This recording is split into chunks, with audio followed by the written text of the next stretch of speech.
স্বাগতম জানাচ্ছি। আজকের প্রশ্নটি হচ্ছে choose the sentence with the correct punctuation. কোন সেন্টেন্সের মধ্যে সঠিকভাবে বিরাম চিহ্ন দেওয়া হয়েছে?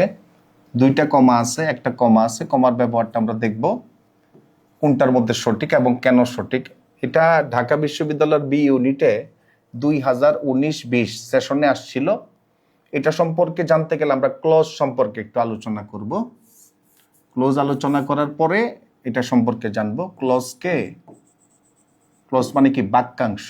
এটাকে আমরা দুই ভাগে এখন ভাগ করব। একটা হচ্ছে ডিফাইনিং ক্লজ,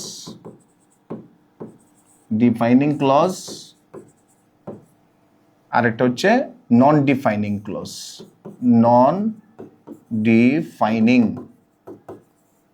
ক্লজ। এটা আইডেন্টিটি বোঝায়, আইডেন্টিটি। আর এটা কি করে? এটা ডেসক্রিপশন প্রকাশ করে, শুধু বর্ণনা প্রকাশ করে।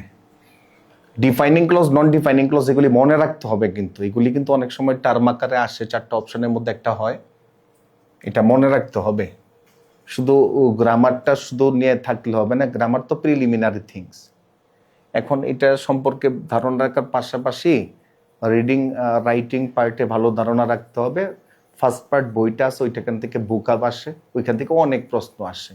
বাইরের ওই ভোকাবগুলি না পড়ে ভোকাবুলারি যদি আমরা ফার্স্ট পার্ট বই থেকে পড়ি, সেক্ষেত্রে আমাদের অনেক ভালো হবে।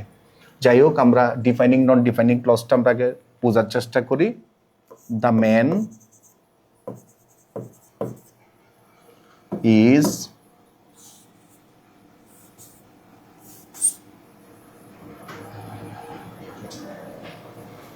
আরো সহজ করি এটা,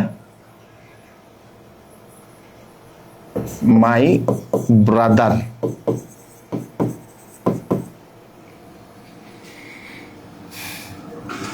ইজ প্রেজেন্ট। প্রেজেন্ট মানে উপস্থিত। আবার দিলাম মাই ব্রাদার ইজ প্রেজেন্ট। এখন এভাবে দিলাম হু ইজ এ ডক্টর, আরেকটা হু ইজ এ ডক্টর। এটার মধ্যে কমা দিলাম, উপরেরটার মধ্যে কমা নাই। তাহলে অর্থটা কি হলো? অর্থটা হচ্ছে উপরেরটা কিন্তু আইডেন্টিটি প্রকাশ করছে। এটা কিন্তু আইডেন্টিটি প্রকাশ করিয়াছে। কিভাবে? My brother who is a doctor. আমার ভাই অনেকেই আছে, আমার ভাই 4-5 জন, একজন ডাক্তার, একজন টিচার, একজন বিজনেসম্যান। এর মধ্যে যে ডক্টর, যে ডাক্তারি করে, সে প্রেজেন্ট মানে কি? সে উপস্থিত, অন্যরা আসে নাই। এখানে আইডেন্টিটি প্রকাশ করছে যে আমার ভাই ডাক্তার, সে আসছে। আর এখানে মাই ব্রাদার, এখানে ভাই আমার একটাই। হু ইজ এ ডক্টর, এটাকে একটা ডেসক্রিপশন।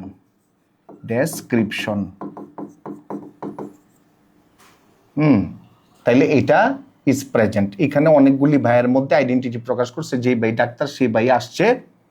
আর এখানে ভাই একটাই, তার ডেসক্রিপশন হচ্ছে সে একজন ডাক্তার, সে প্রেজেন্ট। তাহলে এটাকে বলা হবে ডিফাইনিং ক্লজ। এই যে অংশটা, এটাকে ডিফাইনিং ক্লজ বলা হবে। আর এটা হচ্ছে নন ডিফাইনিং ক্লজ। এটা কি? এজেন্সিয়াল ইনফরমেশন, এজেন্সিয়াল ক্লজ বলা হয়। এটাকে নন এজেন্সিয়াল ক্লজ বলা হয়। এটাকে আবার অন্যভাবে ডিফাইনিং মানে কি? এজেন্সিয়াল লাগবেই। আর এটা কি? নন ডিফাইনিং মানে কি? নন এজেন্সিয়াল আর কি। এটা দরকার নাই, এটা বাদ দিলেও হয়।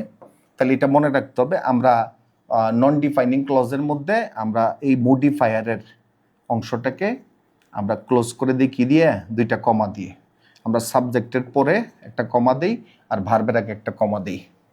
এখানে এটা ব্যবহার করা হয়েছে এই চারটার মধ্যে এই নন এজেন্সিয়াল অথবা নন ডিফাইনিং ক্লজের ব্যবহার করা হয়েছে। এখন আমরা দেখি।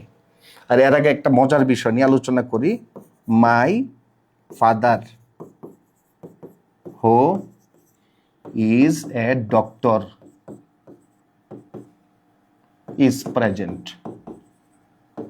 যদি আমরা এইভাবে ডিফাইনিং ক্লজ লিখি, my father who is a doctor is present, তার মানে আমার বাবা কয়েকটা, আমার অনেকগুলি বাপ আছে, এর মধ্যে যিনি ডাক্তার তিনি কি আসছেন। এটা তো বেত্তমিজি ছাড়া আর কিছু না, এভাবে লেখা যাবে না। এটাকে আমরা যদি এইভাবে লিখি তাহলে এটা অসভ্যতা হয়ে যাবে। এই জন্য এটাকে কি করা লাগবে, এটাকে নন এজেন্সিয়াল আমরা কমা দিয়ে দিব। এটা লেখা যাবে না, কিন্তু বাবা একটাই থাকে। মা থাকতে পারে দুইটা, সৎমা যদি হয়, পরে যদি বাবা বিয়ে করে সেটা হচ্ছে অন্য কথা, বাবা একটাই। তাইলে মাই ফাদার এটাকে আমরা কমা দিয়ে দিলাম, এখন সেটা কি বৈধ হয়ে গেল, সঠিক হয়ে গেল। এই জন্যই দরকার, এই জন্যই ভালো করে পড়তে হবে, কিন্তু ডিফাইনিং নন ডিফাইনিং পড়তে হবে। যাই হোক, এখন আমরা একটু এগুলো একটু চেক করি কোনটা কি আছে। দেখি, মাই আন্ট আমার আন্টি, হো লিভস ইন সিলেট, এখানে কমাই তো নাই, বাদ। এরপরেরটা দেখি, মাই আন্ট হো লিভস, এখানে একটা কমা, এটাও বাদ। মাই আন্ট হো লিভস ইন সিলেট, কমা তো এখানে থাকার কথা, ভার্বের আগে, ভার্বের আগে। এখানে ভার্বের পরে কেন? ভার্বের পরে তো হবে না, ভার্বের আগে হবে, ভার্বের আগে দিতে হবে, এটাও বাদ। মাই আন্ট, এরপরে মাই আন্ট নাউনের পরে, এই নাউনটার পরে হো এর আগে আছে, ভার্বের আগে আছে, সুতরাং এটা কি রাইট। এখন আমরা উত্তরটাকে চেক করব, উত্তর ঠিক আছে কিনা। একটু উত্তরটাকে চেক করি। হ্যাঁ, উত্তর বি নাম্বার। ধন্যবাদ সকলকে, সবাই ভালো থাকবে।